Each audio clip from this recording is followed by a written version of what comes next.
Señor vicerrector de la Universidad Angimó, Andrei Silantiv, señores del cuerpo diplomático que han tenido la gentileza de venirnos a acompañar en este día, en esta tarde tan importante para nosotros, señoras ministras, ministros de Estado de la delegación del Ecuador y altos funcionarios, querido público presente, pero sobre todo la razón de ser de la universidad, queridos jóvenes, queridas estudiantes, queridos estudiantes. Dicho sea de paso, señor vicerrector, me dicen que no están dejando pasar a los jóvenes, que hay una pantalla afuera para que me escuchen. Todavía hay algo de espacio aquí. O sea, si pueden pasar, sería maravilloso, sí. Ellos son lo más importante.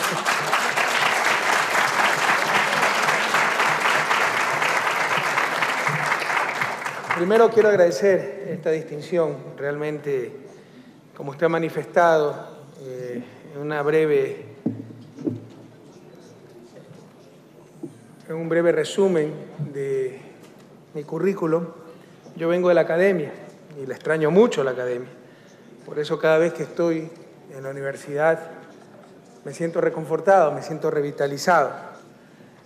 Hay cosas que son bastante duras en la vida política, ¿verdad? Yo soy un político atípico en mi país, probablemente por eso hemos tenido tanto éxito y apoyo popular, porque nos ven muy auténticos, pero mientras que en academia es un pecado no decir la verdad, en política algunas veces pareciera un pecado decirla, ¿no? De repente se me acusa de que se dijo esto, nadie dice que no es verdad, pero ¿por qué se dijo? Es el problema. Entonces sí cuesta algunas veces acostumbrarse a la vida política y regresar a la academia, regresar a la búsqueda de la verdad, regresar a estar entre los jóvenes, para mí siempre es realmente encontrarme con una parte vital de mi vida, con mi vocación, que es ser profesor. Lo único que me gusta más que enseñar es aprender. Quiero decirles que la intervención que voy a realizar el día de hoy la realicé hace pocos días en inglés en London School of Economics y es parte de un libro que Dios mediante será publicado a mediados de diciembre. Ya no quiero arriesgarme a decir fecha porque hace 3 años que estoy dando fecha y no la acierto. Pero parece ser que esta vez sí a mediados de diciembre estará el libro publicado. Se va a titular Ecuador de Banana Republic a la no república, dando a entender que, bueno, desde la Segunda Guerra Mundial, desde la posguerra, nos especializamos en productos primarios, básicamente exportación de bananas, dicho sea de paso, Rusia es nuestro principal mercado, y ya eso era bastante malo, pero en las últimas décadas de neoliberalismo la destrucción fue tal que ni eso fuimos, ¿verdad? En verdad se nos destruyó prácticamente como república. Y se van a dar algunos ejemplos ilustrativos de esto. El día de hoy no voy a profundizar tanto en los ejemplos, voy a profundizar más bien, también consta en el libro, en una crítica conceptual, filosófica, científica, de una ideología que se nos quiso hacer pasar como ciencia, que fue el neoliberalismo, que muchos todavía creen y que todavía se enseña en muchas facultades, y de la alternativa de las construcciones que estamos realizando desde América Latina. Y eso es algo importante también. La crisis en América Latina fue tal que también fue una crisis de pensamiento. Tuvimos miedo a pensar. Desde la posguerra, el modelo de desarrollo que se aplicó en América Latina es lo que se llamó industrialización sustitutiva de importaciones, que no era totalmente original, era parte de la llamada teoría modernizadora, ustedes habrán escuchado hablar algo de eso, Rostow, etcétera, que prácticamente decía las etapas del crecimiento económico era seguir el ejemplo de los países hoy llamados industrializados. Sin embargo, se le dio cierta especificidad para la realidad latinoamericana, básicamente con las contribuciones de la CEPAL, la Comisión Económica para América Latina, por eso se llama muchas veces esta escuela la Escuela Cepalina, y su director Raúl Prebisch. Y básicamente esta escuela lo que propuso es, bueno, tenemos que industrializarnos, pero para evitar que los frutos del progreso técnico se transfieran a los países ricos por medio del intercambio desigual, porque cada vez nuestra producción vale menos y su producción vale más, industrialicémonos pero sustituyendo importaciones. Pero fíjense, industrialización era sinónimo de desarrollo, es decir, se enmarcaba en los conceptos de la teoría modernizadora, pero había grandes aportes, entre ellos entender que el proceso de desarrollo no es solo un proceso técnico, sino un cambio en la relación de fuerzas, un proceso político, algo que frecuentemente olvidamos. Estos modelos se agotaron en la década de los 70, más que por errores conceptuales, porque dicho sea de paso, prácticamente todo país desarrollado, con dos excepciones, Suiza y Países Bajos, prácticamente todos los países desarrollados, Estados Unidos, Alemania, Japón, etcétera, se desarrollaron usando esta estrategia. Protección de esa industria hasta que tenga capacidad de competir, etcétera. Lo que pasa es que lo hicieron bien.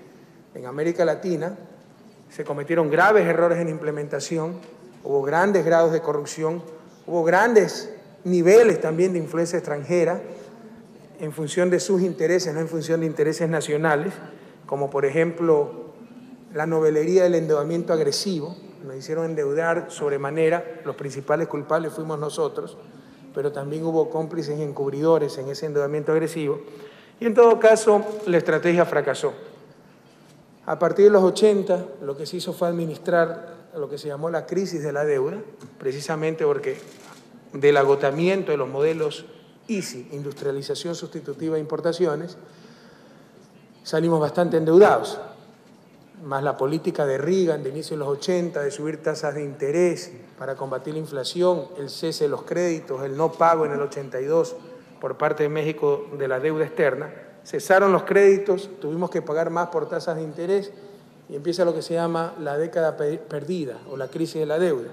Los años 80 fueron básicamente de administración de la crisis sin racionalizar una nueva estrategia de desarrollo. Ya a finales de esos 80, cuando empieza a racionalizarse lo que se llama el neoliberalismo, en el llamado consenso de Washington, como veremos, consenso donde ni siquiera participaron los países latinoamericanos. Entonces, le decía que la crisis de América Latina fue tan grave que ni siquiera nos atrevimos a pensar. Desde la época cepalina no se generó nada nuevo en América Latina y a partir de finales de los 80, pasivamente aceptamos recetas de un llamado consenso donde, para vergüenza de los latinoamericanos, ni siquiera participamos. ¿De qué consenso se hablaba? Gracias a Dios América Latina está volviendo a pensar, se está volviendo a atrever a pensar, a construir cosas nuevas en función de nuestra realidad, no en función de intereses, percepciones, visiones de grupos hegemónicos y de países hegemónicos. Entonces, la segunda parte de esta intervención es hacer esa proposición, es presentar algunos rasgos de esas construcciones intelectuales que se están dando en América Latina, de esas nuevas corrientes ideológicas, en este caso el socialismo del siglo XXI. Entonces les insisto, la primera parte va a ser una crítica, sobre todo conceptual, al paradigma dominante, el neoliberalismo, y la segunda parte, que es lo que tratamos de hacer en América Latina, que todavía es un proceso en construcción, obviamente, pero al menos ya nos estamos atreviendo a pensar. En esta década inicial del siglo XXI, hemos sido testigos de la derrota política, económica y social de la doctrina neoliberal, causante de una verdadera hecatombe mundial. En el caso del Ecuador y de América Latina, hemos presenciado el derrumbe del recetario emanado del mal llamado Consenso de Washington, en el que los latinoamericanos ni siquiera participamos, pero cuyas políticas, entre comillas, fueron asumidas en forma irreflexiva por nuestras élites y tecnocracias. El objetivo de esta ponencia es cuestionar los supuestos de la teoría económica del mainstream, la corriente principal de pensamiento económico, y su aplicación en América Latina.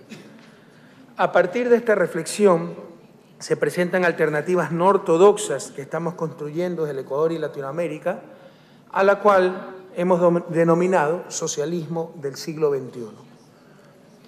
Pocas veces en la historia de la ciencia, queridos jóvenes, y estén muy atentos a eso, pocas veces en la historia de la ciencia se ha dado un desfalco de la teoría tan grande, una estafa tan grande, como el que se hizo con el neoliberalismo. Un dogma de fe, una vulgar ideología elevada a la categoría de ciencia. Siempre diferencien entre ciencia e ideología. Se nos presentó como ciencia lo que era una vulgar ideología. La propuesta neoliberal se fundamenta en que el individuo busca su propio interés y satisfacción personal y que tal comportamiento en un sistema institucionalizado llamado mercado libre da como resultado el mayor bienestar social, la famosa mano invisible de Adam Smith, ¿verdad? Como dice Joseph Stiglitz, es tan invisible que hasta ahora nadie la ha visto. La realización del ser humano no pasa entonces por la relación con otros individuos, haciéndose abstracción total de un constitutivo esencial del ser humano como es su carácter social e histórico. El señor vicerrector me decía que aquí se aprende economía internacional, me parece, ¿verdad? Bueno, tengan cuidado, economía es una ciencia social. Dicho sea de paso, hay un gran debate si existe tal cosa como ciencia social, porque se entiende como ciencia el conjunto estructurado, sintetizado de leyes y principios acerca de algo, pero son leyes y principios razonablemente inmutables en el tiempo y en el espacio. En ciencias sociales como la economía, lo que es cierto hoy puede ser que no sea cierto mañana, lo que es cierto aquí en Rusia puede ser que no sea cierto en Ecuador. Entonces hay un gran debate sobre si existe tal cosa como ciencias sociales, pero aceptando que existen las ciencias sociales, es increíble que una ciencia social como la economía haya pretendido en los últimos años entender el centro de toda ciencia social, que es el ser humano y sus organizaciones sociales, haciendo abstracción de la dimensión social de ese ser. Es decir, tratando de explicarlo como un individuo que actúa en solitario. Eso es una atrocidad, una barbaridad metodológica. De esta forma, como manifiesta el fallecido Premio Nobel de Economía James Tobin, gracias a la alquimia del mercado, un execrable defecto humano como el egoísmo, de la noche a la mañana se convirtió en la máxima virtud individual y social. Con el cuento de la mano invisible, buscando mi propio beneficio, cumplía mi función social. Ante esta barbaridad tan entusiastamente sostenida en los últimos tiempos, permítame citar ni siquiera un economista, sino a la mayor mente del siglo XX. Gracias a Dios no cito a los economistas. Albert Einstein. ¿Qué decía Albert Einstein?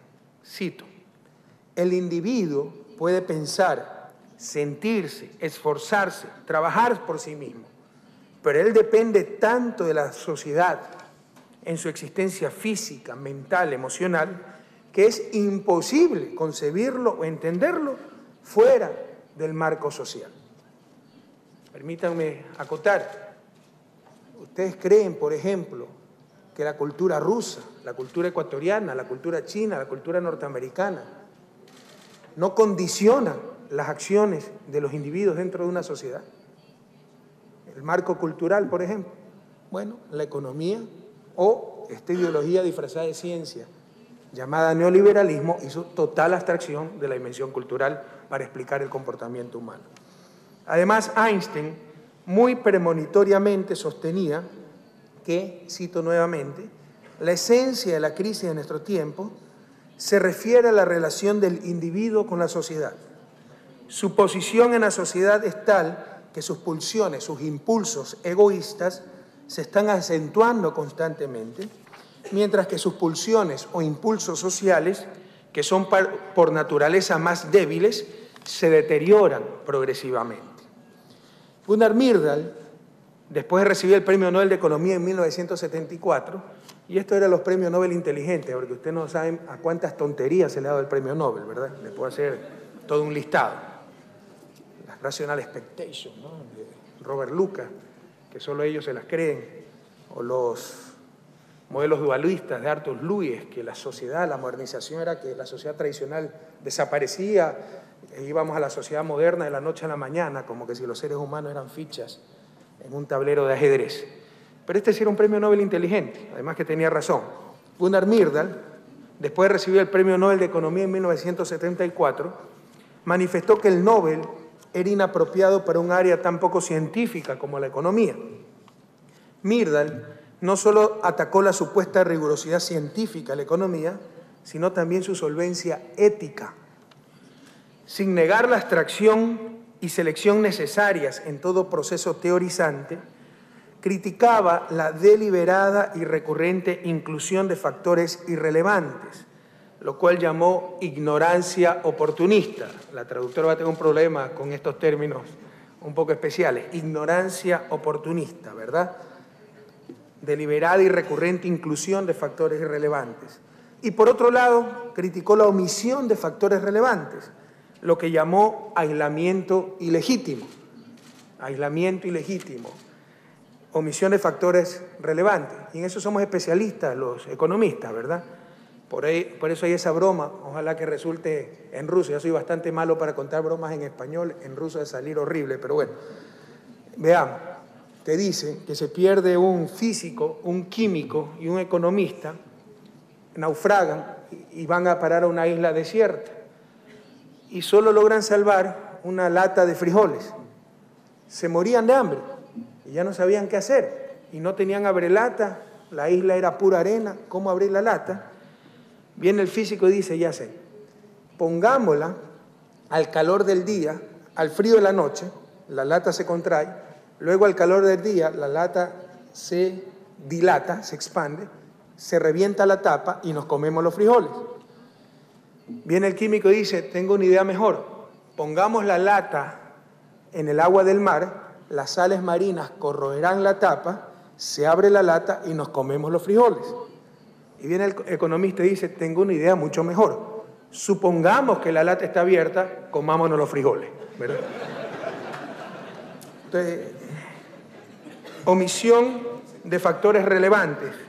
Gunnar Myrdal, y somos especialistas los economistas para eso, lo llamó aislamiento ilegítimo.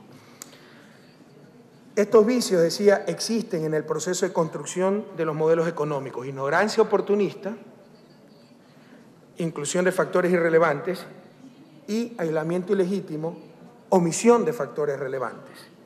Myrdal llamó objetividad espuria al supuesto análisis científico de la economía. Yo sé que muchos de ustedes por primera vez escuchan hablar de este premio Nobel, es que nosotros también tenemos objetividad espuria, ¿verdad? Somos muy selectivos en nuestra memoria, los economistas, ¿no? Los que nos molesta un poco, lo dejamos a un lado, somos especialistas para olvidarlo. Myrdal llamó objetividad espuria al supuesto análisis científico de la economía, el cual en realidad esconde particulares visiones del mundo, valoraciones políticas e intereses. Por ello, no es de extrañar que haya atacado duramente a la tecnocracia economicista, acusándola de aislar las relaciones económicas de su contexto social, ignorando variables sociales y políticas y, por lo tanto, sirviendo a los intereses vigentes. Rusia fue una víctima de esta tecnocracia economicista. Cuando vinieron tecnócratas de otros lados, que probablemente hablaban ruso pero pensaban en inglés, y creyeron que de la noche a la mañana una sociedad socialista se podía convertir en una sociedad capitalista de mercado sin ninguna transición. Y eso produjo que el Producto Interno Bruto de Rusia se reduzca a 30%. Pero no solo eso, produjo toda una desintegración social. Y eso es muy importante. Yo sé que en la economía clásica les enseñan que los factores de producción son trabajo humano, capital, tierra, a lo sumo incluyen tecnología. Y se olvidan, por ejemplo, de la cohesión social.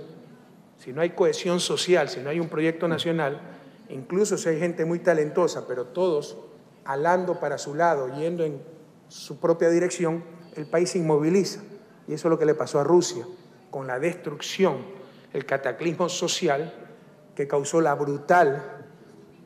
brutal supuesto paso de una economía centralmente planificada a una economía de mercado. Tuvieron que venir fuertes liderazgos, sanos nacionalismos para construir nuevamente esa cohesión social y fíjense cómo Rusia ahora avanza a paso muy firme al lugar que siempre le correspondió entre las naciones. Dicho sea de paso, desde mi particular visión, Rusia tiene todo para jugar un rol protagónico a nivel mundial, porque tiene inmensos recursos naturales, tiene gran talento humano, tiene gran tecnología, faltaba esa cohesión social y esos liderazgos claros que creo que ahora también los tiene. El neoliberalismo y las políticas económicas impuestas en los últimos años exacerbaron estos vicios metodológicos de la economía. Ignorancia oportunista, el aislamiento ilegítimo, la objetividad espuria. Nada más oportunista, por ejemplo, que censurar a las burocracias y los gobiernos nacionales, quienes, de acuerdo a la nueva economía política influenciada por el enfoque neoliberal, poseen su propia agenda y, en consecuencia, no tienen los incentivos adecuados para servir a la sociedad a las cuales se deben. ¿Qué nos dice el neoliberalismo? Minimizar el rol del Estado. Los burócratas no tienen incentivos para servir a sus pueblos. ¿Por qué? Porque es solo el fin de lucro lo que motiva al ser humano. Si yo tengo mi cheque al final del mes, trabaje o no trabaje, ¿para qué rayos va a trabajar? Bueno, puede ser que tengan razón. ¿Cuál es la inconsistencia? Sin embargo, se legitima la acción de burocracias e instituciones supranacionales, como el Fondo Monetario y el Banco Mundial, con aún menos incentivos para beneficiar a nuestras naciones, y cuyas investigaciones científicas se acercan más a multimillonarias campañas de marketing ideológico antes que a trabajos académicos. Al menos el burócrata que no hace su trabajo corre el riesgo de que lo encuentre por la calle y le recuerda a su progenitora en términos no muy corteses, ¿verdad? Pero estas burocracias internacionales que vienen a hacer experimentos a nuestros países, sencillamente ni ese riesgo corren. Y lo que hacen después de destruir los países, como pasó en Rusia, es irse a un hotel 5 estrellas a planificar el próximo experimento. Con frecuencia eran burócratas apátridas quienes decidían qué era bueno y qué era malo para nuestros países. Solo para darles un ejemplo a los extremos de aberración que llega esta burocracia internacional, en 1991 Lawrence Summers, que todavía es asesor económico del presidente Obama, en esa época jefe del Departamento de Economía del Banco Mundial, escribía en un memorándum interno: ¿no debería el Banco Mundial incentivar más migración de industrias contaminantes para el tercer mundo? Él justificó estos argumentos técnicos, entre comillas, análisis costo-beneficio, en el sentido de que los ingresos perdidos por problemas de salud son más bajos en países con salarios más bajos, que países pobres tienen baja contaminación y por lo tanto los incrementos iniciales de contaminación podrían probablemente tener costos bajos. Y finalmente, la preocupación por problemas de salud, escúchenme bien, resultado de la contaminación, esto lo escribió este tipo, podría ser mucho más alta en un país donde la gente sobrevive para enfermarse de cáncer de próstata, que en un país donde los niños menores de 5 años la mortalidad es de 200 por 1000. Es decir, mandemos industrias, Banco Mundial, contaminadoras, y el jefe de economista del Banco Mundial, mandemos industrias contaminadoras al tercer mundo, porque entre otros motivos, si esto produce cáncer, bueno, y la gente se muere joven, así que hay menos probabilidades, va a haber menos muertos de cáncer cuando sean viejos, porque la gente no llega vieja, ¿no? Ese era más o menos el razonamiento. Quiero decirles que este pobre hombre recibió la medalla Clark Bates al economista más brillante, menor de 40 años, y que es normalmente el preámbulo para los premios Nobel. Ojalá Dios nos libre de este premio Nobel. Por otro lado, aquello que llega a nuestros países por parte de estas instituciones como la teoría económica es a lo sumo la opinión dominante, la cual responde a visiones, intereses, percepciones y experiencias de grupos y países hegemónicos. Opinión muy lejana de la pretendida objetividad científica de la economía. Un ejemplo claro de esto son las reformas estructurales implementadas en América Latina en las últimas décadas en cuanto a minimización del Estado, privatizaciones, liberación de mercados nacionales, aperturismo, libre movilidad de capitales, flexibilización laboral, neutralidad impositiva, etc. Pese a la abrumadora evidencia de que las reformas estructurales estancaron a la región en cuanto a producción y empleo y exacerbaron los problemas de distribución, acentuando la condición de América Latina como la región más inequitativa del mundo, se insiste en dichas recetas, justificando su fracaso en las malas realidades, no en las malas teorías, en un caso impresionante de aislamiento ilegítimo. La arrogancia de la burocracia internacional y de muchos pseudos académicos pretendió presentar a la economía como una ciencia positiva, con una teoría supuestamente general, que es igualmente válida para Argentina, para Indonesia, para Rusia o para Ecuador. Dicha supuesta teoría general fue sin duda la teoría de mercado, con ciertas críticas inmanentes, esa va a ser otra palabra difícil para el traductor, inmanentes, al interior del sistema, aunque no trascendentes, esto es, críticas desde dentro del paradigma y no al paradigma en sí mismo. La famosa mano invisible de Adam Smith, es decir, el supuesto de que bajo ciertas condiciones el equilibrio del mercado es socialmente óptimo, es el centro del pensamiento económico dominante. Sin embargo, nuevamente aquí se manifiestan vicios como aislamiento ilegítimo.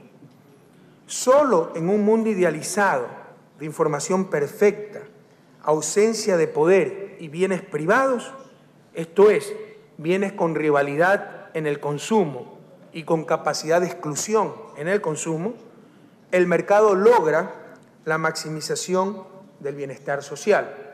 En todo lo demás falla. No sé si conozcan lo que son bienes privados, rivalidad en el consumo y exclusión en el consumo. Rivalidad significa que mientras yo más disfruto de un bien, el otro lo disfruta menos. Una manzana, yo la como, significa que ustedes no la comen.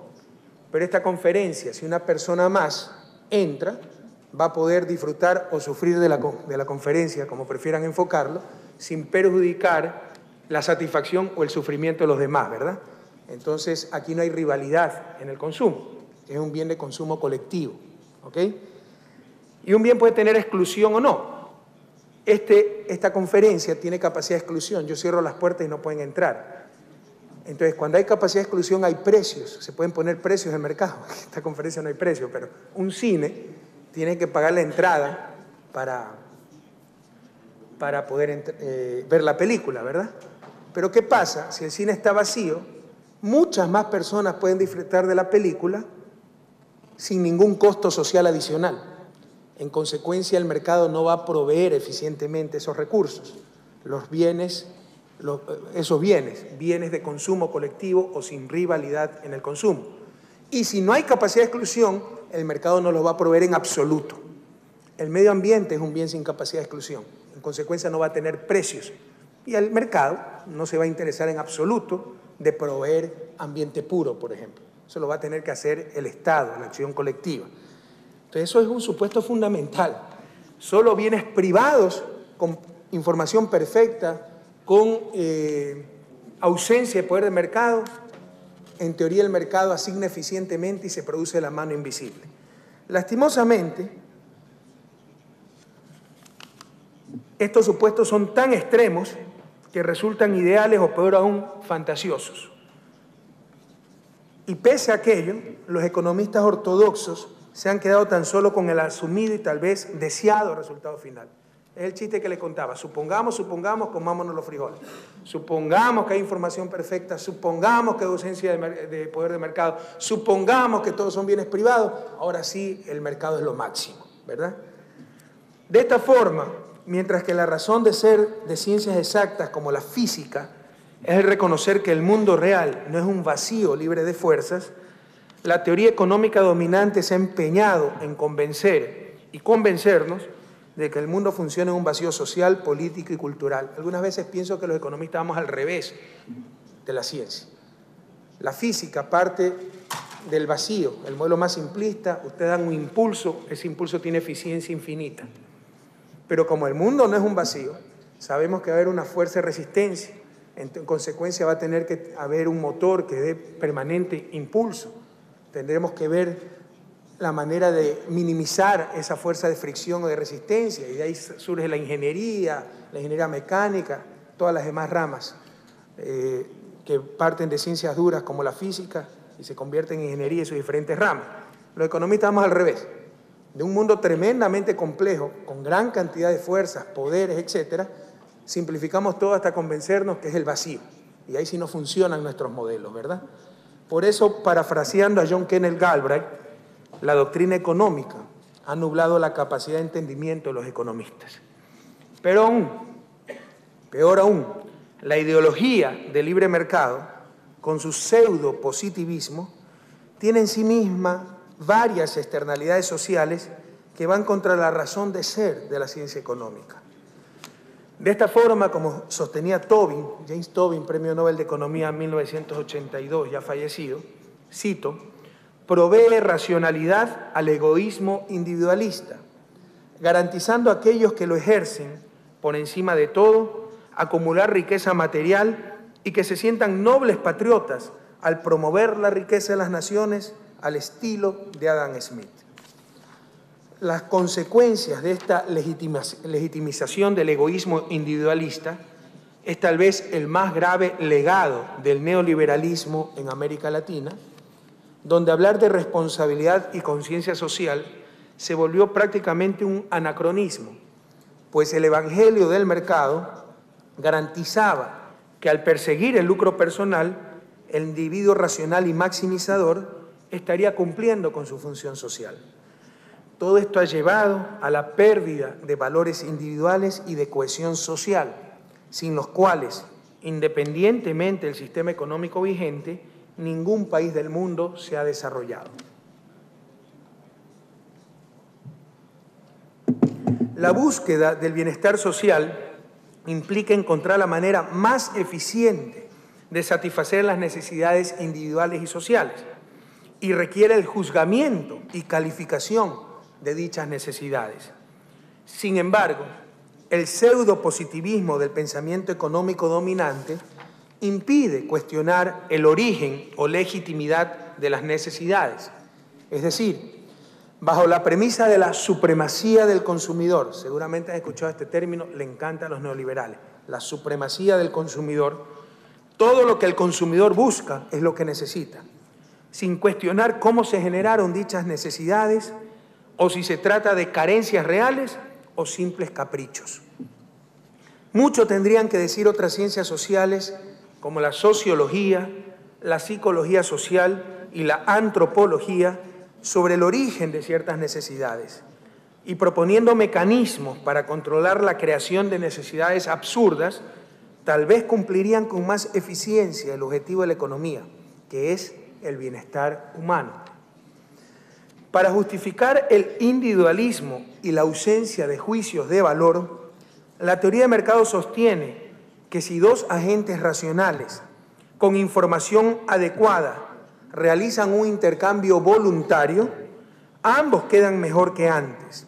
El famoso better off en inglés, ¿verdad? El better off anglosajón. Y en consecuencia, nadie tiene que interferir en dichos intercambios. Para graficar lo insostenible de este argumento, presentemos un sencillo ejemplo. Supongamos que una bella joven se pierde en el desierto y está a punto de desfallecer de sed. De pronto se encuentra con un caballero, no tan caballero, que le propone proveerle de agua, siempre y cuando se acueste con él. Para la joven, dejarse abusar es menos malo que morir. Para el caballero, acostarse con ella es mucho más valioso que el agua. De esta forma, de acuerdo al fundamentalismo neoliberal, los dos agentes racionales realizan la transacción y ambos quedan better off. Y como fue un intercambio voluntario con adecuada información, no cabrían juicios de valor ni necesidad de acción colectiva alguna. Sin embargo, para cualquier persona con algo de ética, esta situación sería sencillamente intolerable y quien abusó de su posición de fuerza debería ser sancionado por la sociedad. Y esto es precisa y sencillamente lo que ocurre en cualquier sociedad civilizada.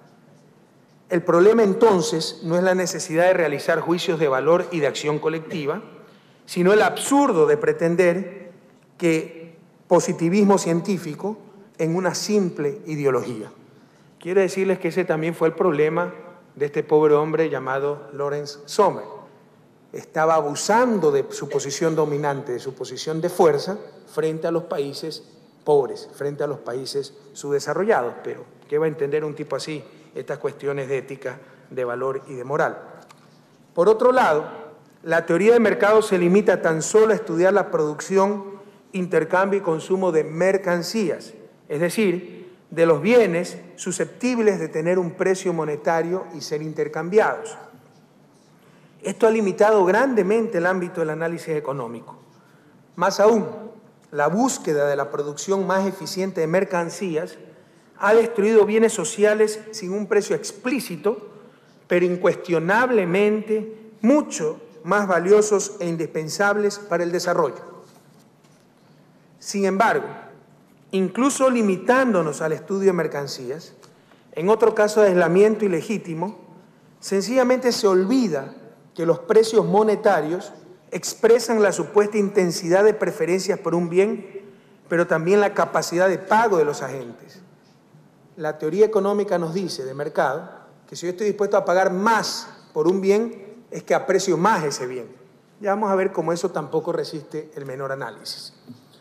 Y en consecuencia, al haber precios más altos, significa que esos bienes son socialmente más deseables y el mercado, en su fin de lucro, enviará los recursos a esos bienes más altos, con precios más altos, y de esa forma se estarán asignando los recursos a sus usos más valiosos. Ese es un poco el cuento de la teoría de mercado. Ya vamos a ver cómo todo puede salir mal. Para graficar lo anterior, asumamos que un amante del arte adora una pintura que cuesta $1000, pero su ingreso mensual es tan solo $500 y por ello se abstiene de comprar el cuadro. Mientras que un ignorante, que no sabe si el cuadro está al revés o al derecho, pero gana $10.000 mensuales, lo compra enseguida dicho cuadro. ¿Es que quien estuvo dispuesto a pagar por el cuadro tenía más preferencia por este? De ninguna manera, tan solo tenía mayor capacidad de compra. De esta forma, y sobre todo en sociedades con una pésima distribución del ingreso, como las sociedades latinoamericanas, las mercancías más ridículas pueden tener altos precios, no por su gran utilidad, sino sencillamente porque para los consumidores con suficiente ingreso, dichos altos precios constituyen tan solo un pequeño sacrificio. Al supuestamente destinarse los recursos a sus usos más valiosos, guiados por estos precios monetarios, se producen las aberraciones que se observan en nuestros países, donde los escasos recursos frecuentemente se utilizan para generar bienes suntuarios, mientras que existen necesidades apremiantes totalmente insatisfechas. En pocas palabras, incluso dentro de la lógica dominante, mercado con mala distribución del ingreso es sencillamente un desastre. Finalmente, en cuanto a la cuestión del valor y de los precios, resulta asombroso ver que problemas tan fundamentales como la pobreza mundial pudiera ser tan solo un asunto de la lógica económica vigente. Por ejemplo, los países que comparten la cuenca amazónica constituyen el pulmón del planeta y generan un bien indispensable para la supervivencia de todos. Sin embargo, como este bien fundamental no es susceptible de tener un precio monetario, estos países continúan siendo pobres.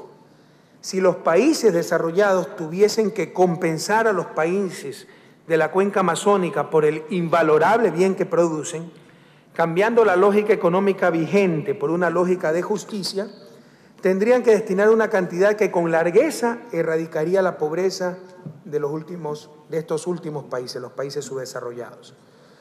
Lamentablemente, todas estas nociones de compensación, justicia, solidaridad, etcétera, por ser normativas, no deberían ser tratadas por la economía, por riesgo de que la tilden de no científica. Hablando de globalización y en el plano del comercio internacional, como manifiesta Ha-Yu Chang, un investigador de Cambridge University, él es coreano, el entusiasmo de los países avanzados por el laissez-faire es perfectamente comprensible, dado que una fundamental regularidad histórica es que los países que han llegado a la frontera tecnológica y en consecuencia son imbatibles en cuanto a competitividad, ganan con el libre comercio y por ello tienden a impulsarlo. Todo esto obviamente en nombre de doctrinas cosmopolitas. Y no obstante haber utilizado un fuerte proteccionismo para llegar a dicha situación de desarrollo. Por eso, Joseph Stiglitz, norteamericano y Premio Nobel de Economía en el 2001, nos dice: hagan lo que hicimos, no lo que predicamos. Si es comprensible el entusiasmo de los países desarrollados por el libre comercio, ¿cómo entender el entusiasmo del establishment latinoamericano por el libre comercio? Podemos elaborar al menos 3 hipótesis al respecto, sin que éstas sean mutuamente excluyentes. Primero, los fundamentalistas, para los cuales el libre mercado es prácticamente el fin en sí mismo y no el medio para alcanzar el desarrollo. Hay algunos que incluso analogan libertad con libre mercado. Me pregunto cuánta libertad en el libre mercado tiene un desempleado en un país como Ecuador, donde ni siquiera hay seguro para desempleo. Es decir, estar desempleado es no tener ingreso. Segunda hipótesis, el voluntarismo incompetente de nuestras élites y tecnocracias nacionales, incapaces de una posición crítica ante el bombardeo ideológico de las políticas del consenso de Washington. Y, finalmente, como tercero, como siempre, la existencia de poderosos ganadores a costa de muchos perdedores del libre comercio. Todas estas hipótesis tienen en común la incapacidad o falta de voluntad para construir verdaderos proyectos nacionales en función del desarrollo de nuestros países. Por eso, es indispensable recuperar y renovar el pensamiento económico y social en América Latina. Felizmente, en América Latina y en el mundo soplan nuevos vientos. Después de décadas de dominación, incluso intelectual, nuevamente los pueblos se están atreviendo a pensar y a decidir por sí mismos su futuro. Se trata de lo que hemos denominado el socialismo del siglo XXI. El referente central de este pensamiento emergente es el individuo social y solidario, que se realiza en la vida compartida con los demás. Si algo nos ha enseñado la historia, es que las sociedades necesitan siempre de manos muy visibles para lograr la justicia, la equidad y la felicidad. El socialismo del siglo XXI hereda varias de las mejores manifestaciones del socialismo tradicional, pero confronta con valor y con sentido crítico los dogmas que la historia fue enterrando en el camino y que solo sobreviven en la nostalgia de unos pocos. Entre sus aspectos metodológicos se encuentra basarse en principios y no en modelos. Entre los principales principios tenemos un profundo humanismo, un riguroso sentido de la ética y una profunda convicción democrática. A partir de estos principios, elaboramos nuestros razonamientos para responder a la realidad, sin recetas, sin modelos de sociedad supuestamente inmutables, a los que nos acostumbraron el socialismo tradicional, pero también el neoliberalismo. El socialismo del siglo XXI se encuentra en constante reformulación y construcción. El error más grave es no atreverse a reflexionar críticamente. En política y en economía, los dogmas han destrozado a nuestros pueblos.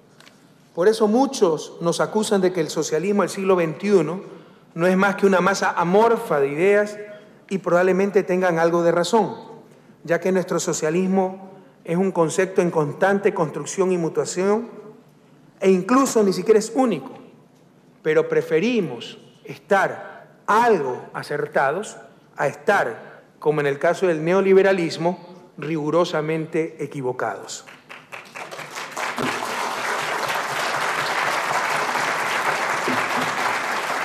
De hecho, esta característica es otra de sus virtudes, su constante adaptación a las realidades de cada país y región. Si reconocemos y respetamos la especificidad de cada sociedad y de cada cultura, las recetas universales y los intentos de estandarización son tan imposibles como indeseables. En base a estas ideas, en Ecuador nos propusimos construir un programa emancipador, capaz de enfrentar con vigor al neoliberalismo y al mismo tiempo lo suficientemente creativo como para no repetir prácticas anacrónicas. ¿Por qué entonces hablar de socialismo en el siglo XXI?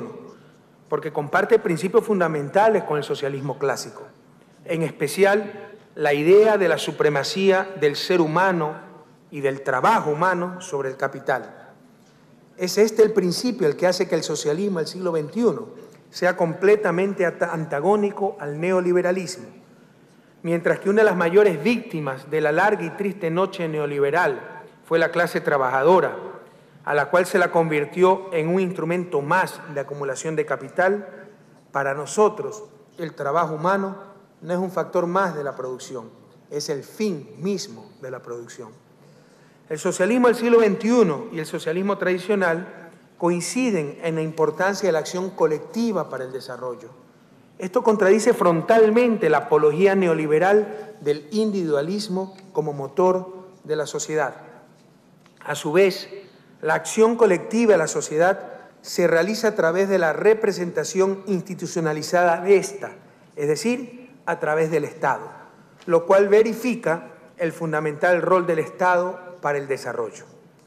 Atención, no somos estatistas, pero tampoco somos ingenuos para decir o sostener que mientras más pequeño el Estado, mejor, como proponía el consenso de Washington. Al reconocer la necesidad de la acción colectiva y del Estado, desembocamos en la necesidad de la planificación tan olvidada durante la larga y triste noche neoliberal. Un proyecto nacional que considera el cambio en las relaciones de poder dentro de la sociedad requiere conocer el destino de esa sociedad, requiere un proyecto compartido con un objetivo específico o con objetivos explícitos, requiere de planificación. El socialismo del siglo XXI coincide con el socialismo tradicional en el énfasis dado a la generación de valores de uso antes que a valores de cambio. Ahí también va a tener problemas el señor traductor, ¿verdad? Valor de cambio es el precio, valor de uso es la capacidad de satisfacer necesidades de un bien. Hay bienes, todo bien, si es por definición, tiene capacidad de satisfacer necesidades, pero no todo bien tiene precio. ¿Cuál es el precio del medio ambiente? La seguridad, ¿cuál es el precio de la seguridad? La necesidad de afecto, ¿cuál es el precio de la necesidad de afecto? Hay bienes con gran capacidad de satisfacer necesidades, pero sin precios explícitos. Y el socialismo del siglo XXI da prioridad a la generación, o pone énfasis a la generación de valor antes que precio. Para toda esta eficiencia asignativa, esto es lo que se llama eficiencia asignativa, que los recursos vayan a la mayor generación de valor, no a los más altos precios, son dos conceptos distintos, ¿ok? A la mayor satisfacción de necesidades, eso es lo que se llama eficiencia asignativa. Para toda esta eficiencia asignativa, es decir, el envío de los recursos sociales a sus usos más valiosos, es fundamental la intervención pública, ya que el mercado por sí solo enviará recursos tan solo a bienes con altos precios y no necesariamente con alto valor. Si me permiten una digresión, existe eficiencia productiva y eficiencia asignativa. Eficiencia productiva significa que combinamos factores de producción de la mejor manera. Se dice que el sector privado tiene mejores incentivos que el sector público para esa eficiencia productiva. Es decir, una empresa privada probablemente unirá trabajo humano, capital físico, maquinarias, capital financiero para hacer un estadio y probablemente lo administre mejor que si fuera público el estadio. Pero nada nos dice, eso es eficiencia productiva, nada nos dice que ese trabajo humano, que ese capital físico, que ese capital financiero socialmente era más útil en ese estadio que en escuelas u hospitales. Entonces se dice que el sector público tiene más eficiencia asignativa, tiene mayor capacidad por ver la integralidad del problema social económico para enviar los recursos a sus usos más valiosos. Entonces esta eficiencia asignativa requiere intervención pública. El socialismo del siglo XXI también coincide con el socialismo tradicional en la preocupación por la justicia en todas sus dimensiones: justicia social, justicia regional, justicia de género, justicia étnica, justicia intergeneracional. Esto es fundamental, ya que América Latina es la región más desigual del planeta. No obstante lo anterior, las políticas de desregulación del neoliberalismo incrementaron la inequidad en lugar de disminuirla. En una región que es la más desigual del planeta, las políticas aplicadas en la última década aumentaron la desigualdad, las políticas de liberalización. Competencia. ¿Competir quiénes? Pues el de 300 libras de peso contra el de 60 libras de peso. Eso no es competencia, eso es masacre, ¿verdad? En todo caso, aquí también otra luz roja de atención. Cuidado con los análisis economicistas, ¿no? América Latina es la región más desigual del planeta, pero no la más pobre del planeta. Entonces vendrá un economista a decir, no hay problema porque América Latina es la clase media mundial, sin considerar que lo que pasa es que existe gente, ciertos grupos oligárquicos viviendo mejor que en Suiza, pero otros grupos, normalmente las grandes mayorías, viviendo igual que los pobres más pobres de los países más pobres. Cuidado con los análisis economicistas, porque dicen que los economistas somos esos profesionales que si vemos a un tipo con la cabeza metida en un horno hirviendo y los pies metidos en un cubo de hielo, llegamos a la brillante conclusión que en promedio el tipo se encuentra bien, ¿verdad? Hay que tener cuidado con esos análisis. Pero también existen diferencias entre el socialismo tradicional y el del siglo XXI. La primera, ya mencionada, radica en que nos basamos en principios y no en modelos. Uno de los grandes errores del socialismo tradicional fueron las recetas, ¿no? Todas las respuestas, página tanto, del manual tanto. Sabían las respuestas antes de conocer las preguntas. Eso es gravísimo, peor aún en ciencias sociales. Rechazamos las recetas, los dogmas. Pensamos haber superado el materialismo dialéctico, esto le puede chocar a muchos, que inevitablemente desemboca en imposibles teleologías sociales. Creemos que todo intento de explicar con leyes elementales, a veces hasta simplistas, fenómenos tan complejos como el avance de la sociedad humana, está condenada al fracaso. Así como es un simplismo y un reduccionismo, es decir, el individualismo, el egoísmo racional es el motor de la sociedad, creemos que también es un simplismo, un reduccionismo, es decir, la lucha de clases, el materialismo dialéctico, la contraposición de fuerzas al interior de un modo de producción produce el avance de la sociedad. ¿Dónde está, por ejemplo, el rol de la tecnología? ¿Dónde está el rol de la cultura, etcétera? El rol de la propia religión. Otro de los corolarios del materialismo dialéctico es la lucha de clases y la necesaria violencia con la que deben superarse sus contradicciones. Rechazamos la violencia. Creemos que en el siglo XXI las únicas municiones válidas son los votos. Con estas municiones y con el apoyo del pueblo ecuatoriano, hemos conseguido la victoria en 7 procesos electorales consecutivos. Pensamos que nadie en esta nueva época puede sostener la idea de que la estatización de los medios de producción es la mejor forma de lograr el bienestar social. Ustedes recordarán que en el socialismo tradicional, en el sistema capitalista, donde venía la contradicción, que la utilidad que obtenía el capitalista, la plusvalía, venía de robarle valor al trabajo humano. ¿Cómo eliminar esa transferencia ilegítima de valor? Eliminando la propiedad privada. Creo que la historia nos demostró que el remedio fue más caro que la enfermedad, sin negar de que hay algo de razón en el análisis marxista, pero hay formas más eficientes de lograr lo mismo. Esta es una diferencia crucial entre el viejo socialismo y el socialismo del siglo XXI. Según el socialismo tradicional, para eliminar la explotación del trabajo, había que eliminar la propiedad privada del capital.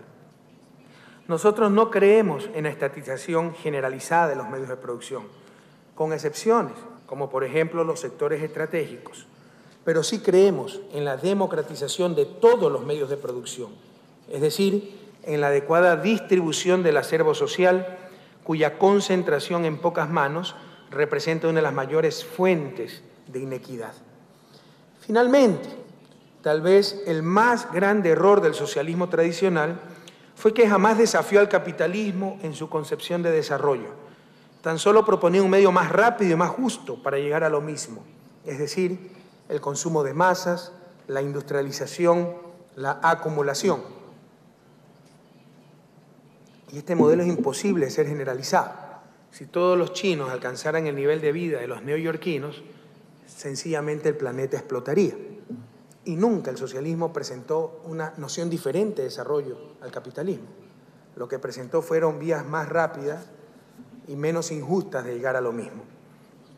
El socialismo del siglo XXI propone en cambio, una nueva noción de desarrollo, entendida como la consecución del buen vivir de todas y de todos, la expansión de sus libertades y potencialidades en paz y armonía con la naturaleza, y la prolongación indefinida de las culturas humanas, es decir, el buen vivir, el summa causai de nuestros pueblos ancestrales, que no es que buscan acumular cada día más, nuestros pueblos ancestrales, nuestros pueblos indígenas, buscan satisfacer necesidades básicas, vivir dignamente, vivir en justicia social, sin las grandes diferencias, y en armonía con la naturaleza y manteniendo sus culturas. Este principio ya ha sido recogido en la nueva Constitución de la República del Ecuador. Se podrá decir que aludimos a la utopía, dice nuestro querido escritor y amigo uruguayo Eduardo Galeano, pero es que sin ella no existe ni horizonte, ni futuro, ni destino. La utopía está en el horizonte, camino 2 pasos, ella se aleja 2 pasos y el horizonte se corre 10 pasos más allá. Entonces, ¿para qué sirve la utopía? Para eso sirve, mis queridos jóvenes, para caminar. Muchísimas gracias.